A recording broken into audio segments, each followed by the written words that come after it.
Welcome to the Intentional Man Podcast, a podcast that inspires and equips Christian men to live intentionally, pursue God-sized goals, and build lives of significance.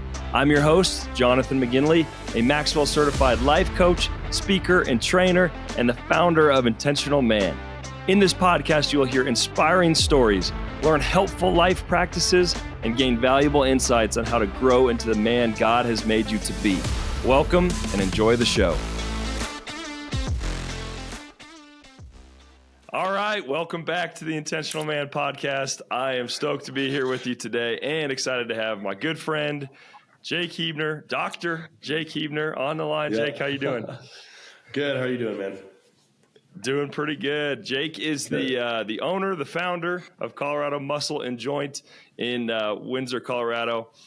He helps people with chiropractic care and rehabilitation, and just does a great job, and is also bodybuilder kind of dude. Like this guy, anytime I'm around him, I feel small. So he's one of those guys. He's done some strength competitions and things. So we may talk about some lifting today as well, but just wanted to bring him on to talk about health and maintenance and keeping your body in good shape. So Jake, I'm excited to have you, man. Awesome. Thanks so much for having me, dude. I'm excited. Yeah. So let's just jump right in. So first we'll kind of get your background. So, when did you kind of know you wanted to go work in the health industry? When did that start for you? Yeah, so I went to a more traditional chiropractor since I was like 8 years old. So grew up in Nebraska. We moved out when I was back to Colorado or into Colorado when I was 10. And always saw a chiropractor. And then I had some back stuff going on. My about freshman year of high school, I ended up getting called pars defect. So it kind of had a stress fracture in my lower back. And so I had to wear like this back brace that went under my shirt I had to skip basketball that whole year and stuff. And it just missed all the sports freshman year, which is kind of a bummer. And then, so did some rehab, went to a chiropractor. That kind of really is what got me into like, this is really cool. I can help athletes and this is fun. And I can own my own practice, own my own business. And so that kind of got me interested in it. And I was initially interested in the traditional chiropractic where you're just adjusting patients. And then it really morphed as I got into chiropractic school, morphed into a love for the full, whole body care, rehabilitation, and actually rehabbing injuries instead of just adjusting patients. So. Yeah, for sure. Yeah. And what's funny is me and Jake went to the same high school, and it was a small Christian school. And so there wasn't really a weight room when we were growing up. Like you were a couple years below me. I think you guys finally got like a little one. Yeah. End of my junior year, they put this little tiny gym. And then Joe, who was the coach for both of us, he got me into weightlifting. He's like, you need to get bigger for basketball and more strong. And I was like, okay. And then you start seeing results and you're like, I like this actually. So I attribute all the fitness stuff to Joe Packard getting me into it. All the fitness to Joe Packard in our tiny little gym with like one bench. Well, I mean, the funny part about it is most of us were so skinny, didn't lift at all. I mean, it sounds like you did a little at the end, but like everybody started lifting like crazy in college. It seems like you really took off in that area, kind of in the lifting and like really transforming your body and stuff in college, right? Is that kind of when that got going for you? Yeah. So like end of junior year and senior year, I was lifting like probably 3 to 4 days a week, more like 3 for about a year. And then once I got to college, because I didn't play sports in college, I was going to throw discus, but I was just like, man, I just don't really feel like being that committed to a sport. I'd rather do intramurals and just kind of lift. And so that's when I started going, 6 days a week and got more into the nutrition side of stuff, and harder to college doing nutrition because it was at a smaller college because the food there wasn't great and you're on a meal plan, so you can only eat so much. But that's when I really fell in love with it, and it became truly a passion instead of just, I'm just doing this to get better for basketball or sports. So. Right. Yeah, and I think that's what makes you really unique, too, in terms of he's a chiropractor and has that whole background, but also has competed in some different lifting competitions and things, and you just take really good care of your body. So I want to talk today, just talking to the average guy. We're going to talk about lifting. We're going to talk about how to, prevent injuries, how to deal with injuries after. So let's just jump into the lifting side of things. I think a lot of guys, when they work out, want to start lifting. That's a big thing that obviously we like to do and is encouraged. It's good to do some resistance training. So what are some of the common mistakes that you would see? And maybe these are patients too, but just that you've seen some of the common mistakes for people who just jump into lifting and maybe don't exactly know what they're doing. What are some things to be aware of there? Yeah, that's a good question. I get that question a lot from patients. I think a lot of times it's not necessarily their fault. They just have a lack of guidance on what to do. There's I just started doing CrossFit, for instance. I love CrossFit. I don't necessarily partake in CrossFit very often, but if you're trained right, it's an awesome sport. But that's an intense sport too, but people will just jump into something like that and get hurt, So if your body is really not ready for it or used to it, you got to kind of ease into things. Doesn't mean you have to ease into it for a year, depending on what you're doing. But so I think a common mistake is just a lack of knowing kind of where to start. But I wouldn't call that a mistake on their part. Because a lot of times when you're just starting out, when I first started out, I didn't really know what I was doing, So I think people investing in a reputable person, whether it's you find someone great online that knows what they're talking about or finding a personal trainer, I think that's the best way to start, just so you can learn movements so then you can feel more comfortable doing it on your own. I think a lot of people try to avoid the gym because they're like, I don't know what I'm doing, so I'm nervous to do it. It's well, then just hire a trainer or do some online personal training and just have someone structure your whole workout for you. So then you don't have to really think about it, when you go into the gym. So I think it's a lot more mental at the beginning in that regard. For sure. Just getting over some fear of lifting or getting injured I think that's not necessarily a mistake, but something to really think about when you first get into it is just, it's worth investing in a trainer. So. Yeah, definitely. And that's what I was going to kind of ask next is it feels expensive and there's all these things it's a barrier. So I think a lot of guys just jump in and go.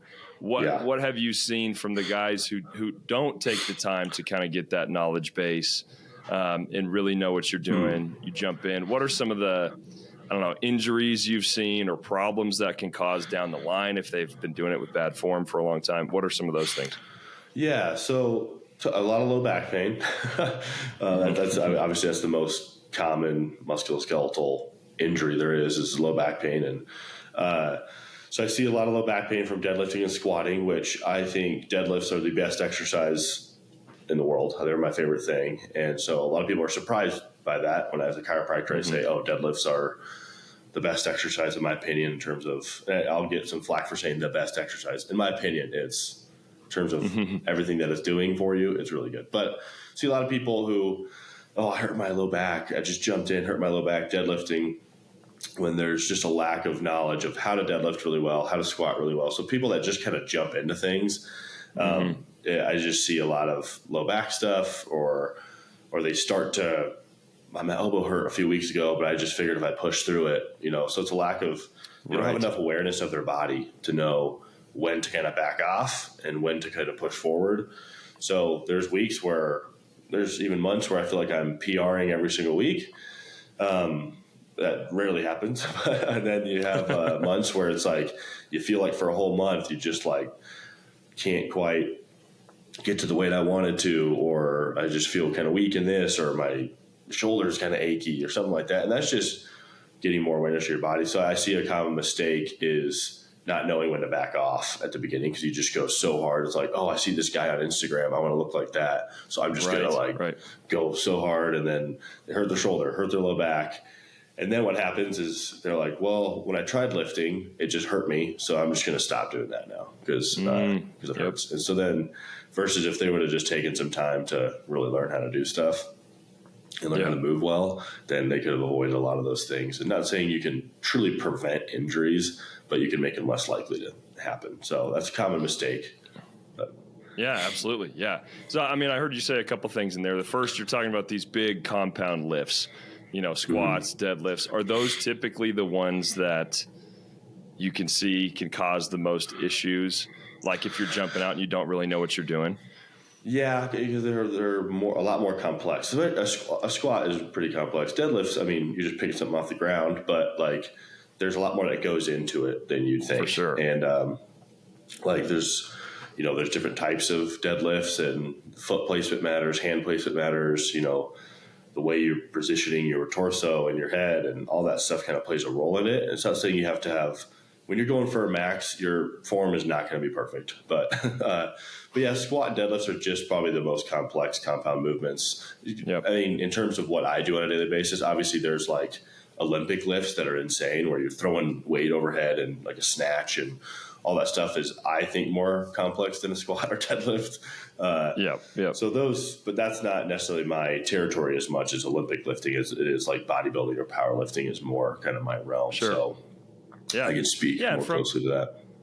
Oh, that's great. Yeah. And from your perspective as a chiropractor, seeing people who come in with injuries and different things, you talked about listening to your body.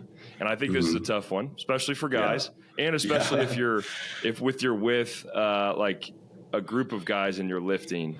It's really easy to continue to push and push and push, even if you are feeling some of that pain. I know I've been in that situation where you're like, oh man, it's probably not that bad. I'll just keep going. Can you kind of just talk to that of what you've seen, some of the dangers of that? How do you listen to your body? What are the signs to look for? When should you see somebody? Yeah. I think if you're, ego lifting is a real thing, and especially when you're with a group of guys, and or if like you're trying to record your workout, to post on Instagram, that there's a little bit of ego involved there. But nice thing with recording is you can just delete it if you don't like it. But yeah, ego lifting is a thing, and I don't know how. I'll be honest, I've probably ego lifted in the past. I'm not a huge ego lift. I lift by myself 99% of the time, just because I prefer it that way. But I get sometimes fun working out with other guys. But so that is a thing. I don't experience that very often, but I think younger guys typically struggle with that. As you get older, I just don't think you care as much about impressing the people around you. But if you let's say you're squatting, you have a little bit of I'll just tell you what I do when I have like a little achy low back. So 2 days ago, I was deadlifting and I was trying to work up to a really heavy set of 3, and just felt a little tight. I warmed up, did my dynamic warm up, my mobility stuff, still felt a little tight. I'm like, man, what is going on? And then, so at that point, I'm like, all right, so it's not worth going for me, because I know in the past when I've tried to push past this, it usually comes back to bite me, and I have to take 3 weeks off versus just taking a lighter day now. And so you kind of have to weigh the risk there. It's like, okay, do you want to try to push through a little? And sometimes I have achy low back and it doesn't affect my workout. It ends up kind of just going away. But why risk it, for one workout? I'd rather, do the same thing next week and not have an achy low back. And so my thing is I weigh the risks and rewards of really trying to push it.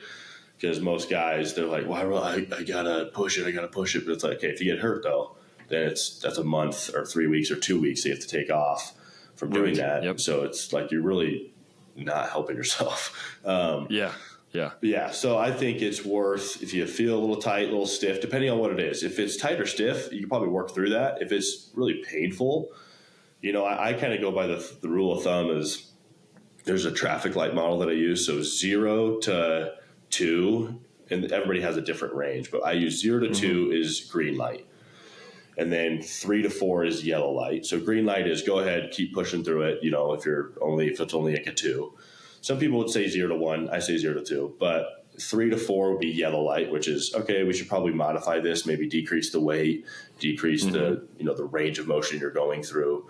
And then 5 to 10 is red light. Like it's not worth pushing past this. Let's just stop the movement in general. So that's a good rule of thumb is if you're having some pain, everybody's range is different. Some people, what is a 6 to them is a 2 to somebody else, it's just kind of different. But that's my rule of thumb is if it's above a 2, I'm modifying it in some way.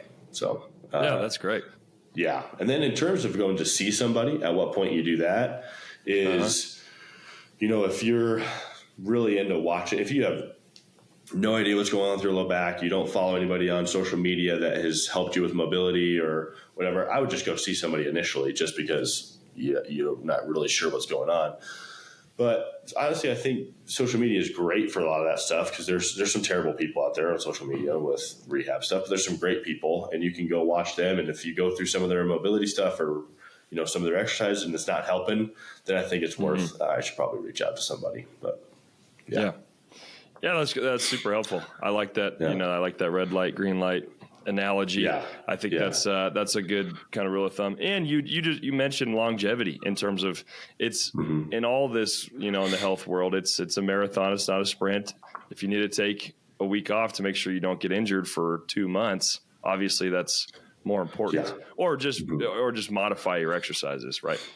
So I think that's a big thing to think of. Have the long picture in mind, instead of just that day, is a good way to kind of fight some of this stuff. And it's not like you have to not do anything for a week. It's more like exactly. It's not going to, for guys, you're not going to shrink in a week, be super tiny, So like if I bench press hurts, I just make sure I just go do some push-ups or something like that for a few days or whatever till that feels better. So it's not like you just sit on the couch and take a whole rest week. It's do some more active stuff, but you're not going to lose your strength and gains in a week of taking some time off. And actually, if anything, you come back and you're usually stronger. So yeah, I'm glad you clarified that. That's a good point for sure. So you mentioned social media and, seeing people who do exercises and different things. It sounds like you've really jumped into this recently. You got a lot of great form videos, exercises, different things on social media. What made you kind of feel the need to jump into that arena?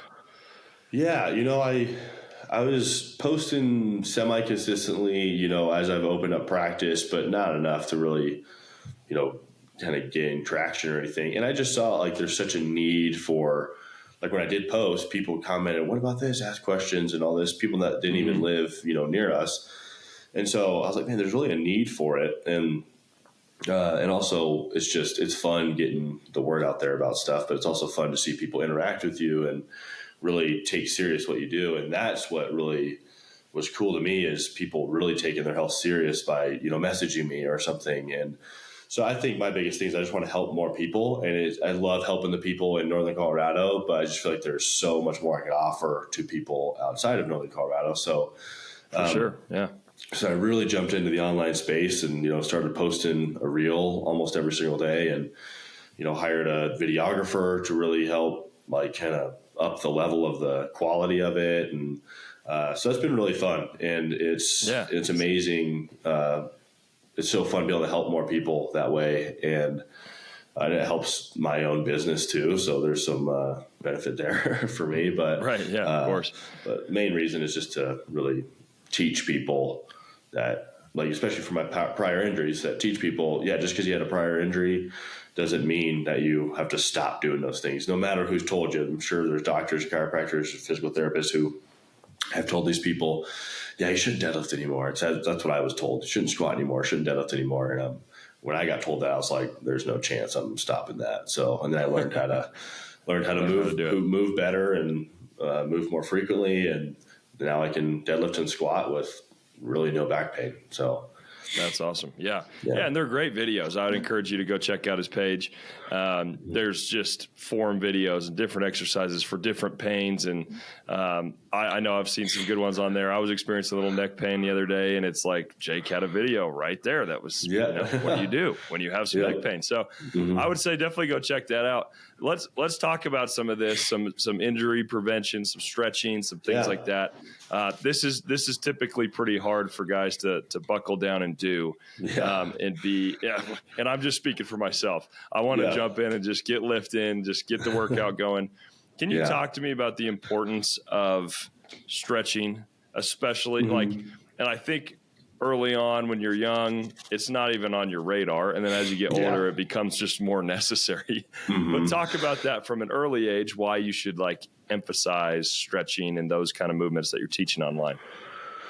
Yeah. I was the same way when I was, first started lifting. I never warmed up. I mean, it was like, got on the bench press, let's go. Hardly hit legs ever either. Got on the bench press, did a couple reps like that with the bar, and then just started throwing on weight,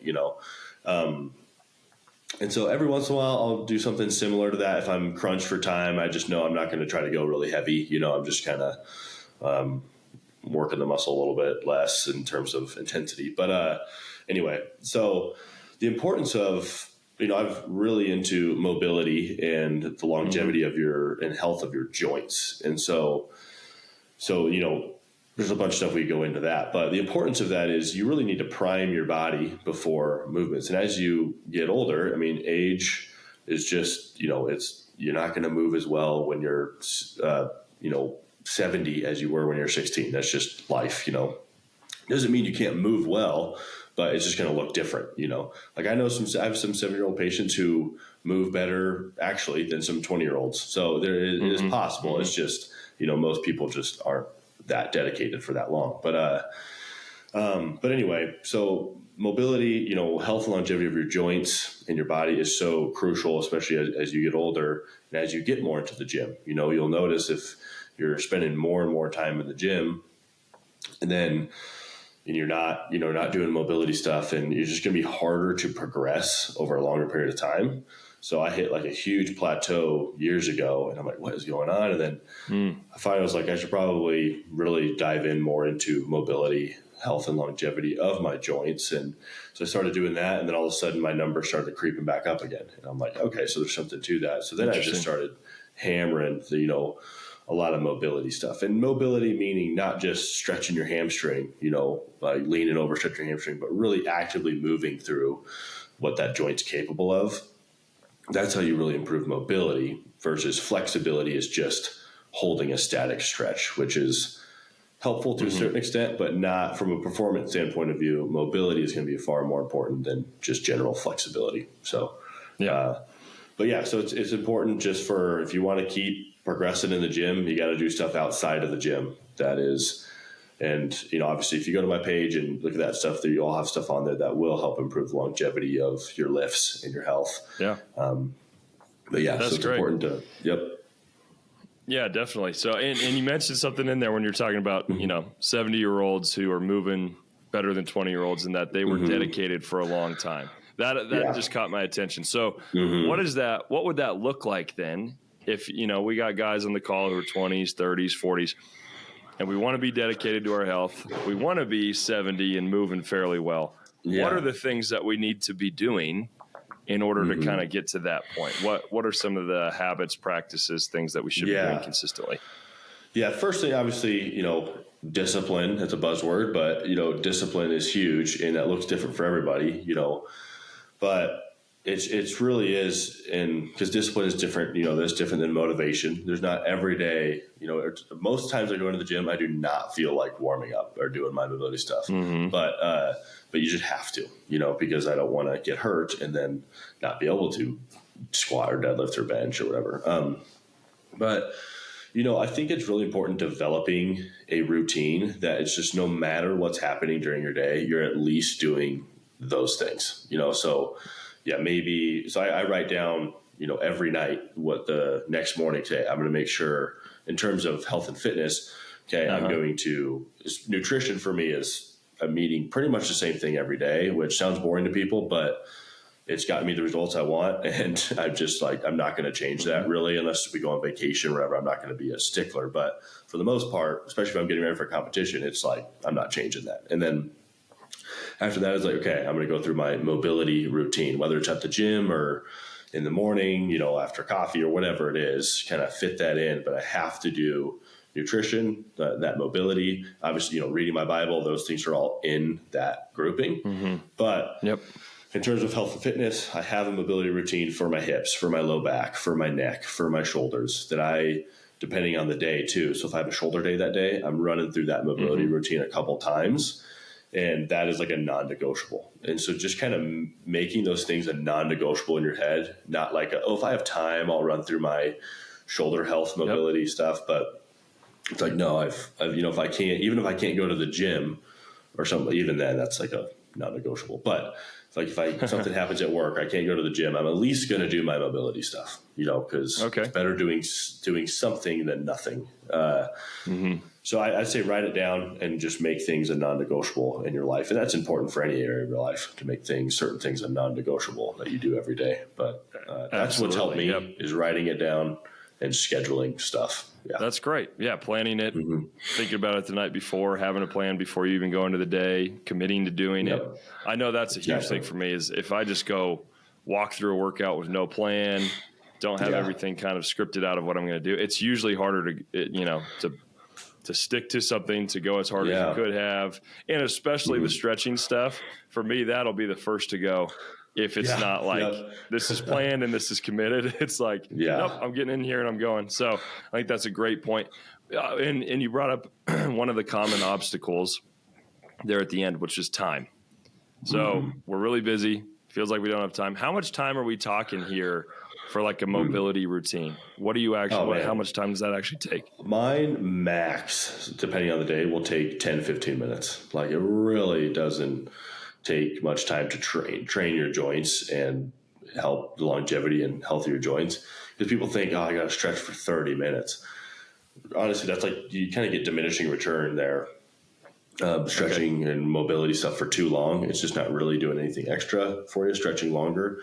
But I max do 10, 15 minutes. It really doesn't take that long. And that's why I break it up. If I was trying to do a full mobility, probably 20, 30 minutes to do everything. But even then, you could probably shorten that to 15 minutes and do a little bit of neck, a little bit of shoulder, a little bit of low back in 15 minutes. But so it really, anybody really, truly, if it's a priority, can find 10 minutes in their day to do something, whether it's wake up 10 minutes earlier and I do it right. Usually I do it right when I wake up and I'm out of bed. I do something, I do low back or whatever it is. Yeah. That's great. Yep. And so do you usually hit kind of, the main muscle groups? Is that kind of how you have it grouped where you're doing it? There's you said you have like a hip day and a shoulder day and whatever. Is that how you typically do it? Yeah. In terms of like my lifting split. No, your mobility split, like the mobility. Yep. Yeah. Yeah. Or do you just do whatever you're going to do that day for lifting? Yeah. So if I'm like, if I'm going to go squat and deadlift that day, or just squat or just deadlift, anything lower body, I'm going to do my hip and low back routine and ankle and all that stuff. But if I have an upper body day, for sure doing neck. Usually I'll probably throw low back in just because I've had issues in the past with low back. Like 3 or 4 times a week, I'm doing low back stuff. But it's like a shoulder day or a chest day, for sure doing any upper body day, I'm doing neck and shoulder mobility stuff. Yeah. Yep. Okay. Yep. That's great. So let's talk now. Most guys are working office jobs these days, and there are dangers in terms of your posture and, neck, back problems, things that come from that. So I'm sure you see patients with that kind of stuff all the time who are just sitting there all day long. So what are some of the tips that you give to these people in terms of posture, how many breaks you should take in a day, some things like that, just to be aware of if you have a desk job?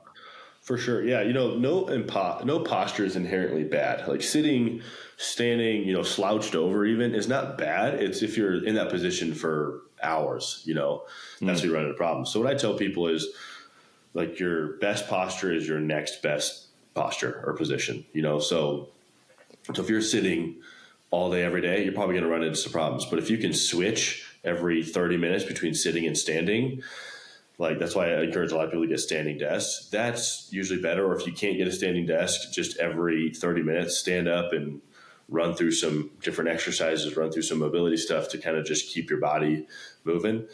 That's what I tell people is, sitting, because we've kind of demonized sitting, which, sitting for long periods of the day is bad. But also if you were to stand for 8 hours a day, you'd run into some other problems, For sure. Have different, So I encourage people. I've even seen some people, they have a walking desk. They have a treadmill under their desk and they're walking. I don't have that yet, but that's pretty cool. But, so there's definitely things like that you break up your day through different little movements or switching from standing to sitting. That's typically what I tell people, and that seems to work really well for most people. Yeah, that's great. Okay. Yeah. Yep. Even if you don't go to the gym and lift and things, and you're just obviously we would encourage you to do that.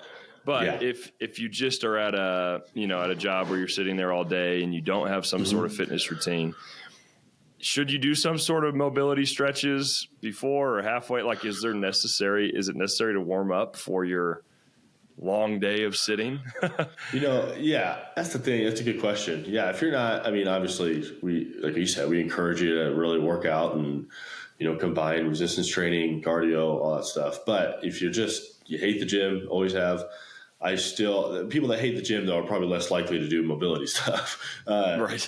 But let's say they hate the gym, but they love doing mobility stuff. Yeah. I think it's really crucial to still, your movement is medicine. So your body craves movement. So if you don't like the gym, at least go home and do, 20, 30 minutes of a mobility routine, start from head down and run through some exercises, run through some mobility. That alone will help a lot with just your joint health. And obviously, if you can add resistance to that eventually, that'd be best. But it's healthy for anybody, no matter whether you like to go to the gym or not. Yeah. Yeah. Yeah, absolutely. Yep. And I think that's just the key is what you said. Our body craves motion. And so switching things up throughout the day. I actually do have a standing desk, and I'll set a timer. That's 30 minutes, exactly what you said. So it'll be 30 minutes. And it actually helps me with focus too, where I know I'm not checking my phone or anything else for the 30 minutes, and it's just, you're locked in. Then that alarm goes off, you switch, stand up. So that's kind of been a dual thing for me with focus and making sure I'm just not sitting there all day. Just a simple little alarm that I set that just kind of has intervals throughout the day. So that's a simple thing you could do. Let's talk, just wrapping things up here, chiropractic care. At what point should people come see you, man? At what point do you come see the chiropractor? So it's funny because, as a chiropractor, there's some different things that already pop in people's head. Like, oh, he's a bone cruncher, or he just cracks backs. When in reality, like I do, adjust, a lot of patients, but it's honestly, it's about 1% of my time is spent actually adjusting patients. So not traditional chiropractic. I'm spending, really an hour with almost every single one of my patients. We'll eventually go down to 30 minutes, but the least amount of time I spend with the patient is 30 minutes. And the reason for that is we're really trying to get to the underlying cause of what's going on. And again, adjustments, and I'll probably get some flack from other chiropractors for saying this, but I don't really care.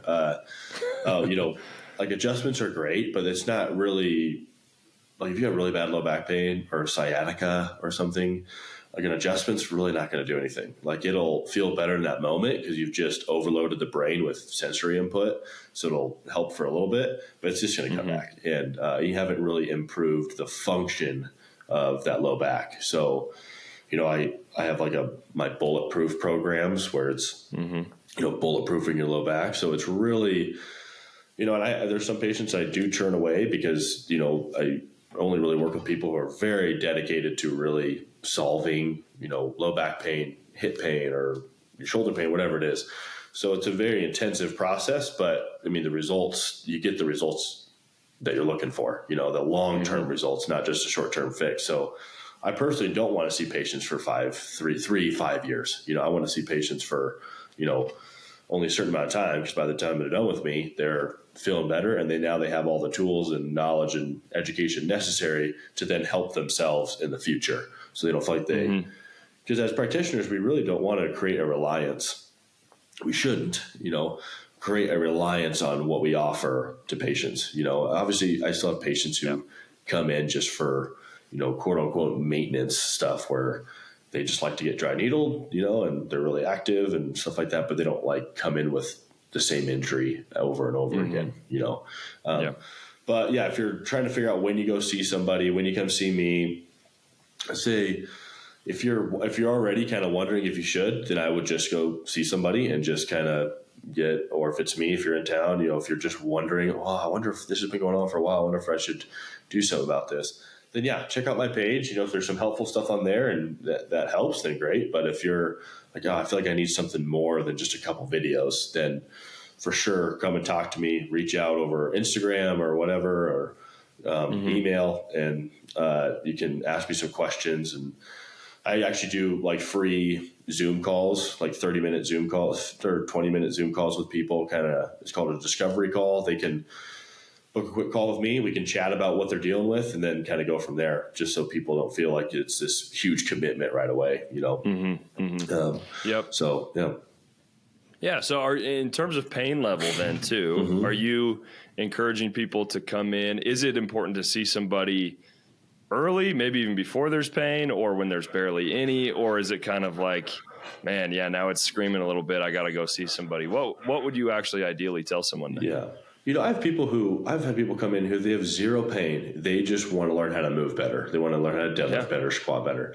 And if that's you, that's awesome. I love working with people like that too. It's really fun because then we can just start getting stronger right away, But if you're, having any sort of pain at all, I think it's totally worth talking to somebody, because if you don't talk to somebody, it'll work itself out.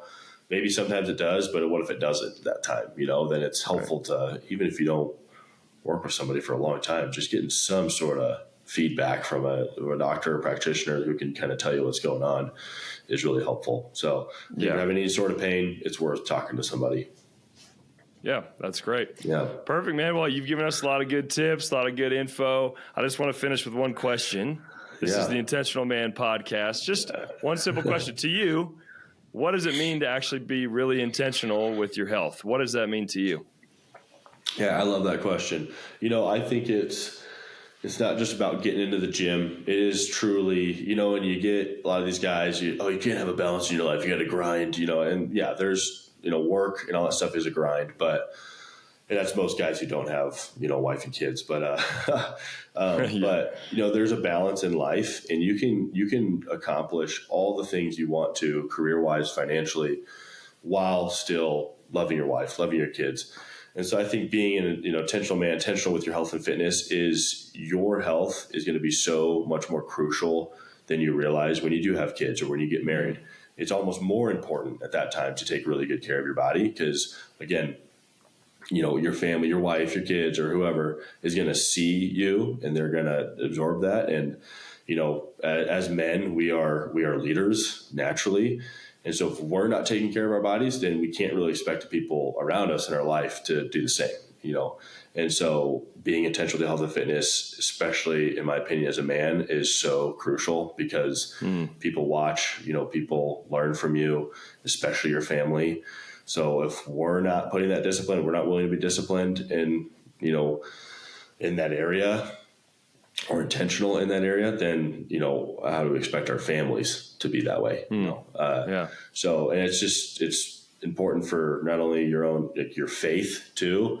I mean, Paul says, physical fitness is of some value, or physical discipline. So there's a lot of value in being physically disciplined. It actually helped my walk with the Lord too. Be intentional, be disciplined with it, because it's only going to help you in your career, help you in your marriage, help you in your, whether you have kids or not, or you're single, it's going to help you find somebody who respects that. And That's great. Yeah, I love that you mentioned it's a matter of leadership as well, and the health of your family, and you got to take initiative and be the one to be doing that as well. And you mentioned it helps spiritually. And I've found the same thing too. I think when I'm at my healthiest, when I'm consistently working out, those times I just feel healthier all around. And I think that includes the health of your relationship with the Lord and spiritually. I really do think there's a correlation there. And I think you nailed it right on the head there. So anyway, man, thanks so much for being a part of this. A lot of good stuff in there. As a community, just how can we support you and what you're doing? We've talked about it a little bit. What's the best way we can kind of jump in and help? Yeah, obviously just word of mouth, spreading the word about me. My Instagram is at Dr.Jake and my last name is kind of weird to spell. I'm sure it'll be in the notes, but it'll be in there. Honestly, just following me on social media, some support and love there is awesome. And then just telling people about kind of what I do and my approach to chiropractic, how it's not traditional chiropractic, I think is really helpful for people to know that chiropractic doesn't have to be kind of the cookie cutter, what it has always been. There's a lot more to it that we can offer. So, yeah. That's great. Yeah, go follow him. He's got a lot of good stuff. So go follow his channel. Awesome. And then spread the word. As Colorado Muscle and Joint is his practice here in Northern Colorado. So if you're in Northern Colorado, go see him or tell somebody about him. Jake, thanks so much for being on, man. Really appreciate it. Yeah. Thanks, Jonathan. Appreciate it, man. That's all I've got for this episode of the Intentional Man podcast. One thing that would really help both of us and new potential listeners is for you to share this show with others, post about it on social media, and leave a rating and review. Thanks for joining me today, and until next time, remember to build a life you're proud of by living intentionally.